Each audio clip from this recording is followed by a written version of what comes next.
everybody else just here. So press not the opportunity. So I'm going to personally here. I'm going to address everybody. Okay. Right, can you gather around a bit closer? In you come, Alan.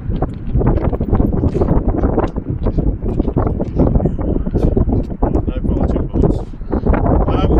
Right, welcome. Today is when we are releasing details of the final journey for Jimmy Hill's ashes to come to their resting place at a brand new memorial garden at the Ricoh Arena. I'm sure you all remember well the celebration event at the Ricoh, at the cathedral a few weeks ago. Sorry about this, folks.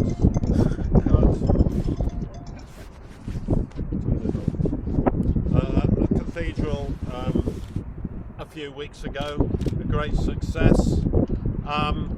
Well, on that day, Bryony Hill, Jimmy's widow, bought some ashes, and she bought the ashes to present to John Whitcomb, myself and Dave and Jim Brown, and my wife Grace. She did that because Jimmy's heart was in Coventry. He loved Coventry. He did a wonderful job. He made Coventry City Football Club. He made the city of Coventry famous throughout the football world in 6 short years.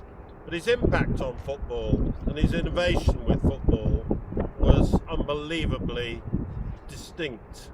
He was one of the pioneers of football, full stop. So it is very apt that Jimmy's ashes should be laid to rest here. Some have been laid to rest in Sussex at his private cremation, and thankfully Bryony has presented us with some ashes that we can spread here. So what's going to happen? On the 30th of April at 1 o'clock, which is the day of the last match of the season, last home game against Sheffield United, at 1 o'clock you will see a brand new memorial garden, a Jimmy Hill memorial garden, which will be placed just over there. We've been discussing and planning with the Ricoh Arena, and as I say, the ceremony will take place at 1 o'clock before the final home game of the season. It will be conducted by John Whitcomb, the Dean of Coventry Cathedral. It will be a fairly short event, but we hope that a lot of people will turn up and support. This memorial garden was paid for and designed by fans a number of years ago, and the turf here was from Highfield Road. We had the Highfield Road pitch, which had many ashes scattered over it over the years. We had that consecrated, and the turf here consecrated by John Irvine, the then Dean of Coventry Cathedral. So that's the background of the story. We have a number of people here that you, the media, will, I'm sure, be interested in having a chat to. We have Andy Gibb, MD of the Ricoh Arena.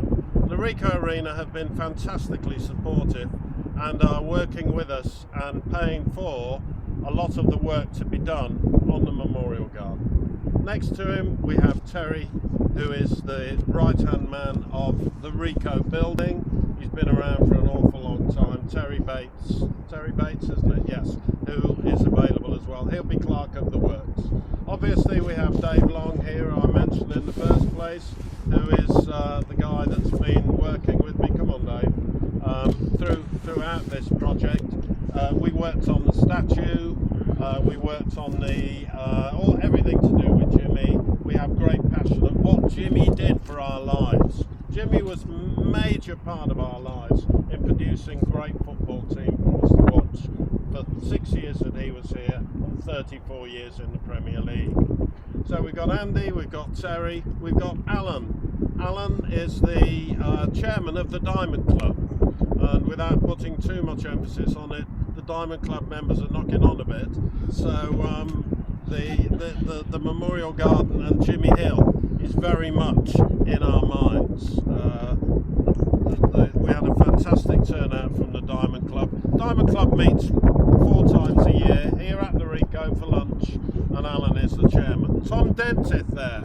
Tom Dentith is the former chairman, as well, attends every meeting. We have Kirk Stevens, you may recognise, he used to play for Coventry City, runs Walsgrave Contractors, a great guy, chairman of the Former Players Association.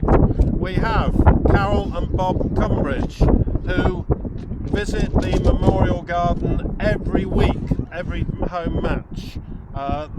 Bob had his father's ashes here, and it means an awful lot to come to the Rico in peace on a match day and just sit and remember.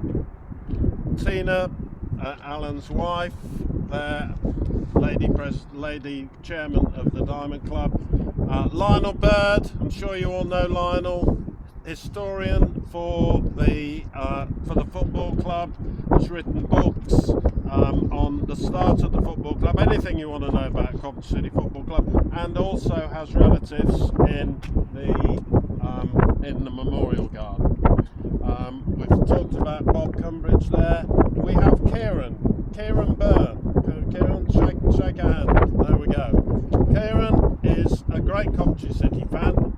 He runs a company called Steel Construction Limited, and he is doing all the fencing for nothing. £5,000 worth of fencing he's doing as a gesture for this garden.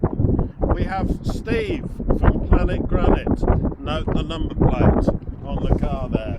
Steve is a great guy. He's got a wonderful operation selling granite, worktops, etc. Anything in stone. He goes to Italy once a month to buy his raw materials. Wonderful granite, wonderful stone, and he is going to be carving us a centerpiece for the new garden, which will have Jimmy's details on it. I won't give too much away. You talk to Steve, he'll tell you all about it. We have Tony Wright somewhere, I think. Where is he?